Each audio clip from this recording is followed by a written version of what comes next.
it is in that way.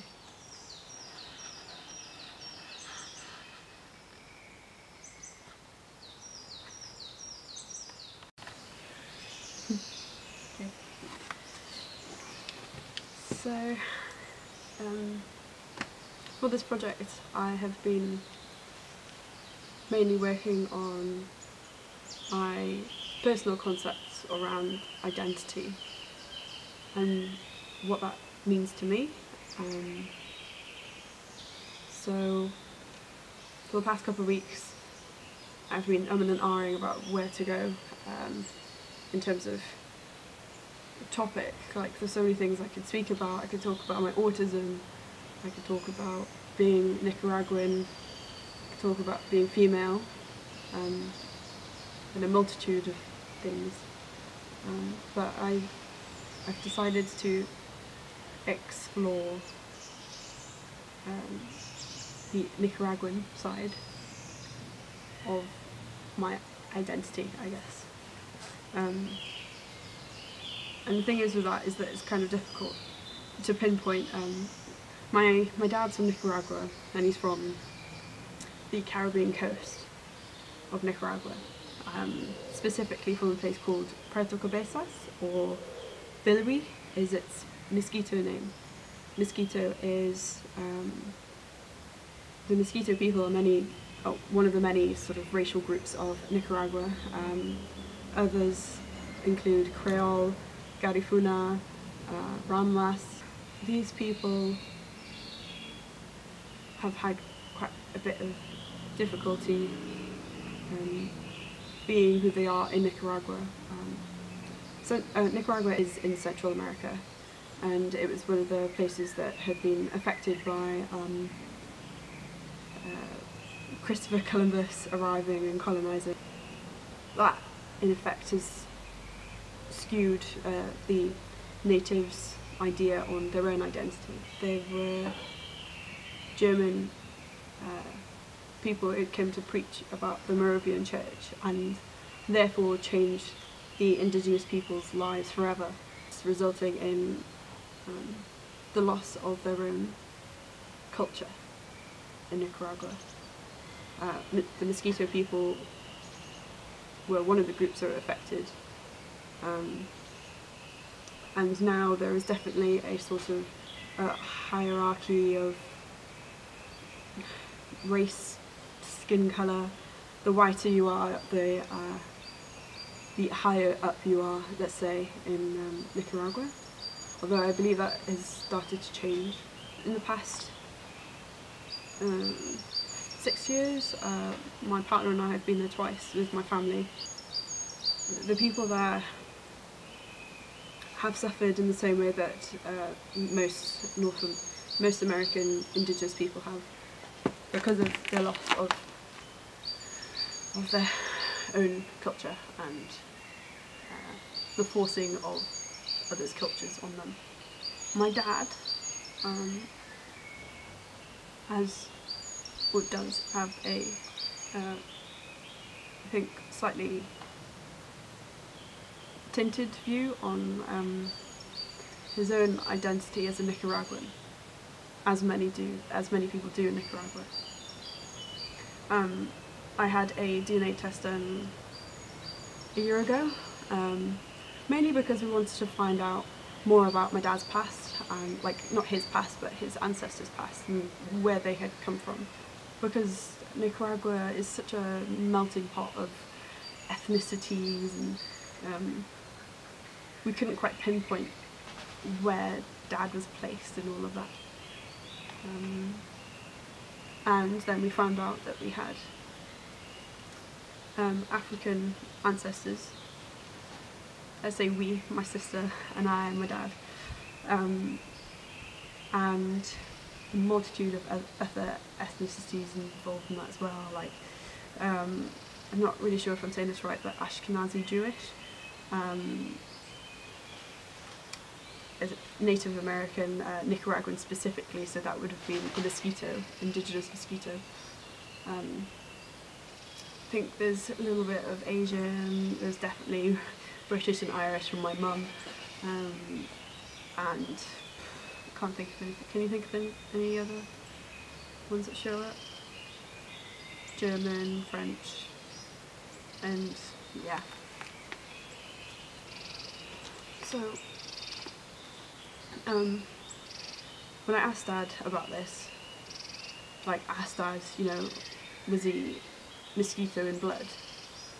He replied with a no, which is quite odd to me, because he speaks mosquito, and like many of the people do in Bilwi, Reticobesas, and I sort of got a very similar reply when I asked him if he had any African ancestry, and that was a no. But it's obvious in this DNA test that I've done that it is there and it's come from my dad. And when I asked about my grandparents, who are both not with us, I've never met them. My granddad passed away when I was about 7, and my abuela, my grandma, passed away when my dad was 18, 19, so I never got to meet her either. He describes them both as white-skinned, and there seems to be this sort of common narrative of skin colour in my dad's descriptions of stories and people, and I think that says a lot about how the rest of Nicaragua sees skin colour as well. It's a very important thing to them in a way. And just to clarify, my dad is definitely not a white man. He's got, you know, you can tell we even joked about him possibly having Asian sort of ancestry because of his eyes, and they look a certain way, and so do mine, and so do my sisters.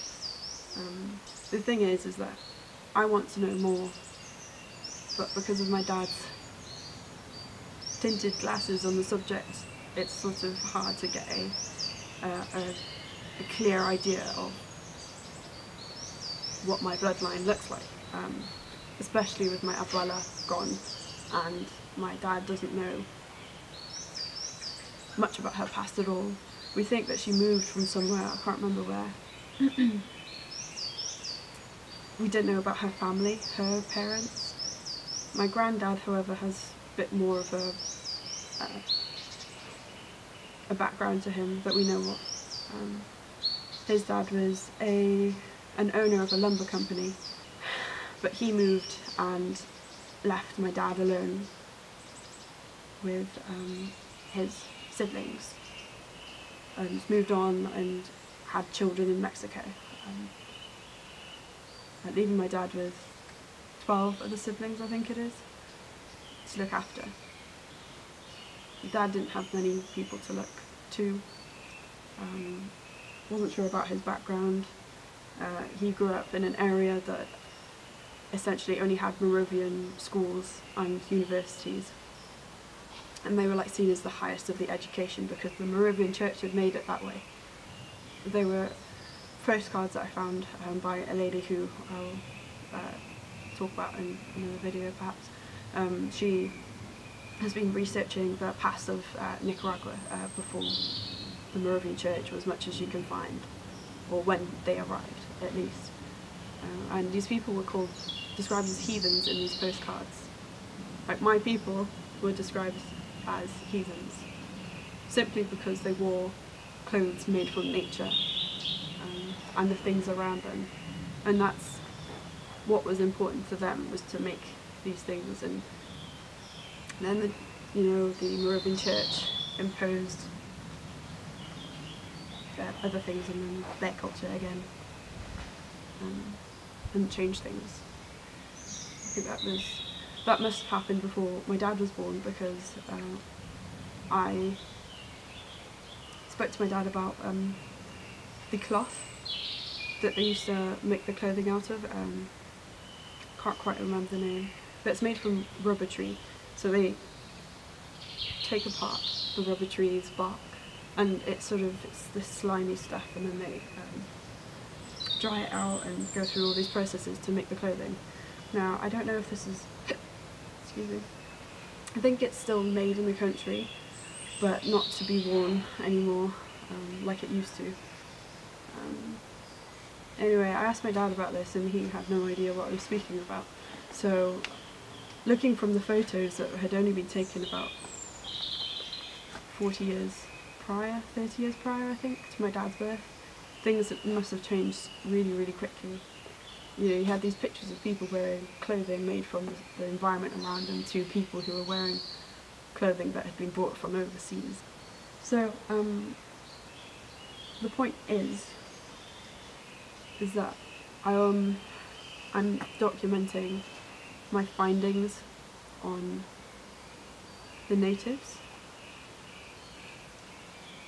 my ancestors, explored ways that they used to live. It's really, really difficult to find anything in books because it's all scattered everywhere.